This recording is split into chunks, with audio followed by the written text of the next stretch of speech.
नमस्कार, जय मां शारदा। ज्योतिष की पाठशाला इस कार्यक्रम में फिर से एक बार आपका स्वागत है। दोस्तों, आज मैं हाजिर हुआ हूं एक विशेष चर्चा के लिए। पितृपक्ष चल रहा है, श्राद्ध पक्ष जिसको कहते हैं, श्राद्ध पक्ष चल रहा है। कुछ दिन निकल गए हैं, कुछ दिन अभी और बचे हुए हैं श्राद्ध पक्ष के। 22 तारीख को यानी कि कल बुध अपना राशि परिवर्तन कर गए और शुक्र के साथ युति बनाकर तुला राशि में चले गए।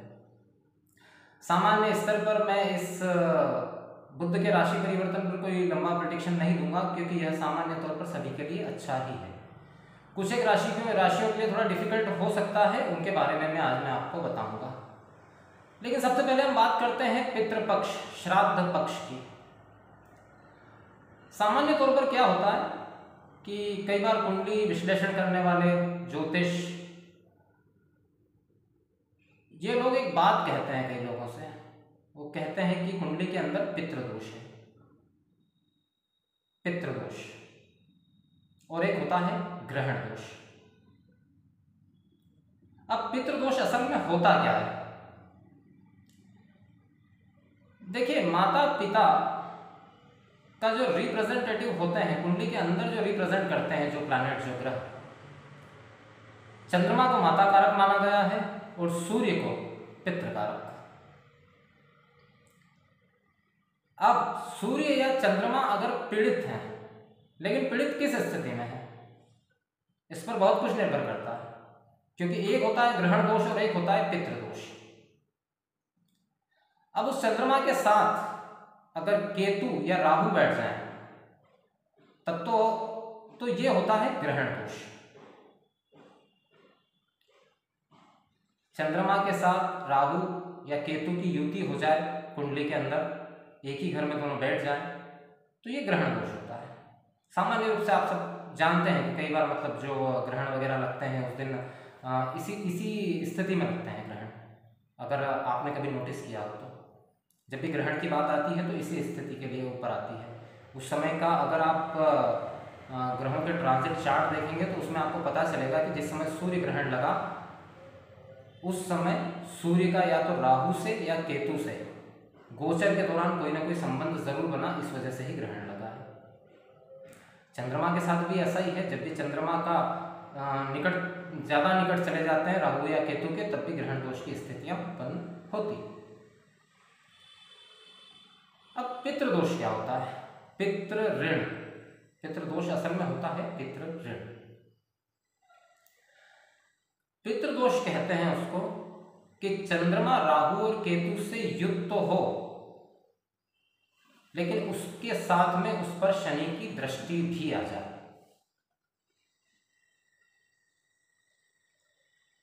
और ये दोष विशेष रूप से कुछ खास स्थानों में बना हो, चाहे केंद्र में, त्रिकोण में या दशम में, उस स्थिति में यह पितृ ऋण बन जाता है।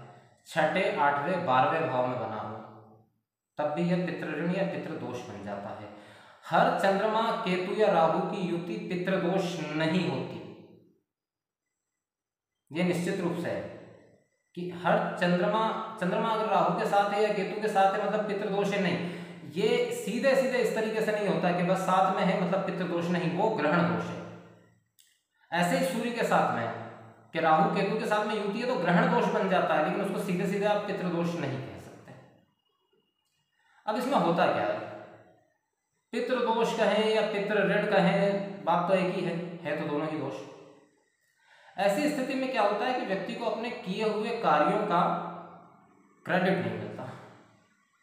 वो कितना भी प्रयास करे, कितनी भी कोशिश करे, लेकिन वो कभी भी सामर्थ्यवान नहीं बन पाता।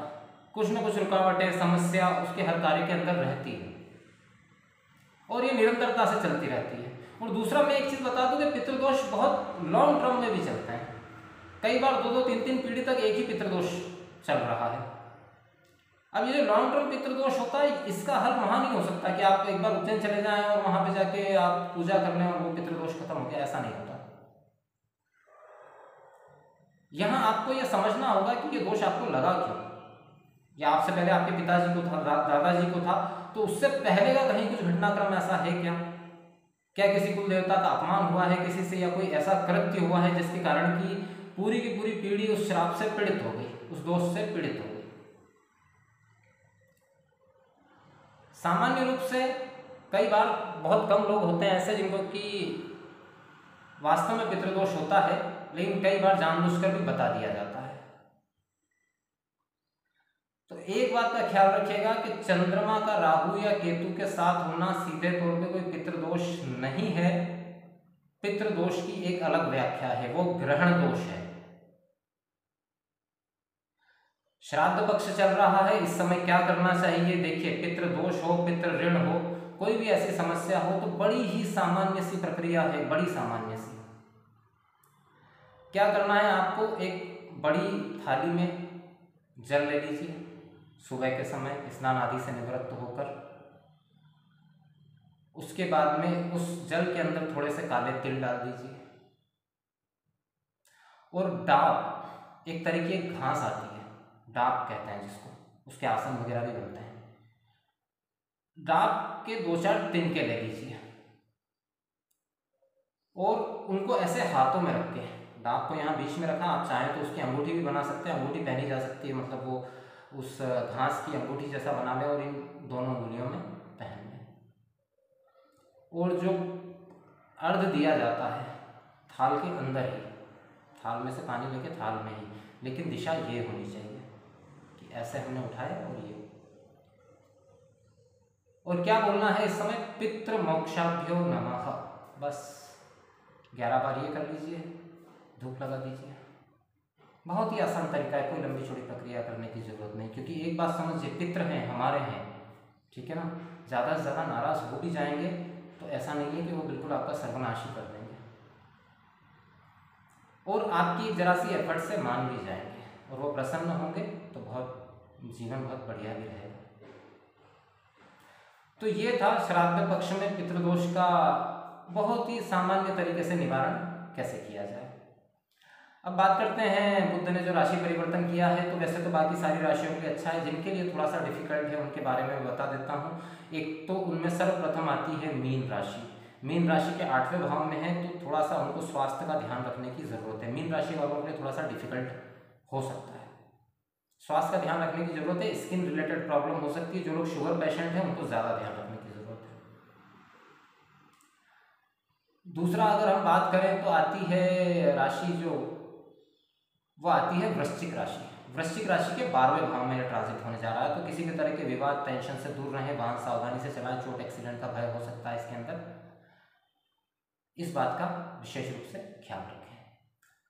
इसके बाद अगर हम तीसरी राशि की बात करें इस संबंध में, तो आती है वृषभ राशि। क्योंकि 6ठे भाव में हो रहा है तो थोड़ा सा स्वास्थ्य का विशेष रूप से ध्यान रखें, रोग परेशान कर सकते हैं। हालांकि वृषभ राशि वालों के लिए एक स्थिति अलग है कि यहीं पर शत्रुहंता योग भी बन गया बुध के आने से, तो शत्रु विजय स्थिति यहाँ पर दिखाई देती है।